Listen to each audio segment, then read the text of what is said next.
The Catholic world mourned the loss of Pope Francis in April 2025.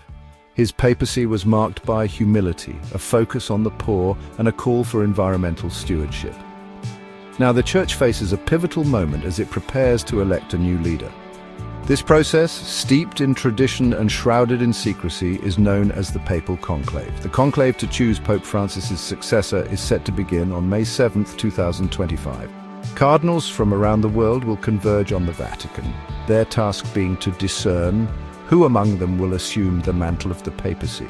The weight of history rests heavily on the shoulders of these men. They must choose a leader who can navigate the complexities of the 21st century while remaining faithful to the Church's timeless teachings.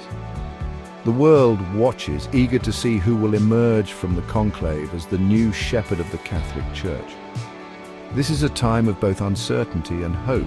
Uncertainty about the future direction of the Church, but also hope that the new Pope will be a beacon of light in a world often shrouded in darkness. The College of Cardinals, comprising those under the age of 80, will serve as electors. The conclave of 2025 is unique in its size and diversity.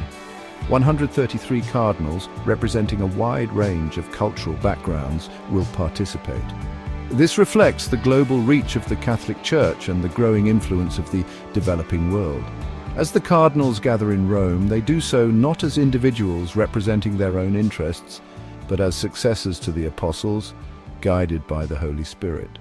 The gravity of their responsibility is immense, for they are choosing not just a leader, but a vicar of Christ. The conclave is an event steeped in tradition and cloaked in secrecy. It unfolds within the hallowed walls of the Vatican, specifically within the Sistine Chapel. This iconic chapel, renowned for its Michelangelo frescoes, becomes a closed world during the conclave. Access is strictly limited, and cardinals are sworn to secrecy, forbidden from communicating with the outside world.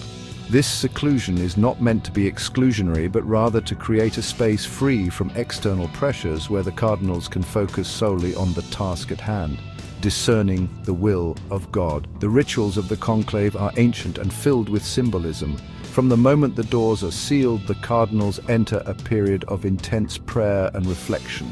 They participate in daily masses, engage in spiritual retreats, and dedicate significant time to silent contemplation. These practices are meant to foster an environment of spiritual discernment, allowing the cardinals to move beyond personal preferences and political maneuvering. Their goal is to seek the guidance of the Holy Spirit, to identify the man best suited to lead the Church in these complex times. The cardinals take an oath of secrecy, vowing not to reveal anything that transpires within the conclave. This commitment to confidentiality is absolute and extends even after a new pope is elected. This tradition underscores the sacred trust placed in the cardinals. They are entrusted not only with the future of the Church, but also with the integrity of the conclave itself. The secrecy surrounding the conclave has at times been criticized, but it remains a powerful symbol of the sacred nature of the process. The world waits anxiously for news from within the conclave, but communication is limited to a simple yet powerful symbol smoke. Twice a day, following rounds of voting, smoke rises from a chimney atop the Sistine Chapel, signaling the outcome to the world. Black smoke, produced by burning the ballots along with a special chemical compound, indicates that no candidate has received the required two-thirds majority. White smoke, on the other hand, signals that a new pope has been elected, a moment met with jubilation and relief by the faithful gathered in St. Peter's Square. The simplicity of the smoke signals belies the complexity of the voting process. Cardinals cast their ballots in secret, writing the name of their chosen candidate on a small piece of paper. The ballots are then carefully collected, counted, and read aloud, with each cardinal confirming the accuracy of the count. If no candidate receives a two-thirds majority, the ballots are burned and the process begins anew. This ritual of voting and burning continues day after day until white smoke finally emerges from the chimney, announcing to the world that a new pope has been chosen. The waiting can be agonizing, but it serves as a reminder that the process of electing a pope is not a hasty one. It is a time for careful discernment, prayer, and ultimately surrender to the will of God. The world holds its breath, watching and praying as the smoke carries the hopes and prayers of millions. The selection of a new pope is not merely a matter of choosing a successor, but of discerning the qualities needed to lead the Church in the 21st century. The next pope will inherit a church facing numerous challenges, internal divisions, declining religious affiliation in some parts of the world, and pressing social justice issues.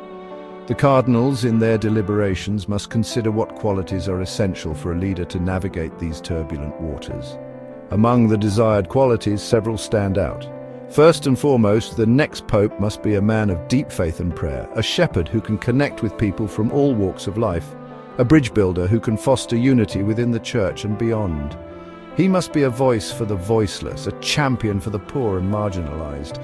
He should be a man of courage who is not afraid to address difficult issues with both compassion and clarity.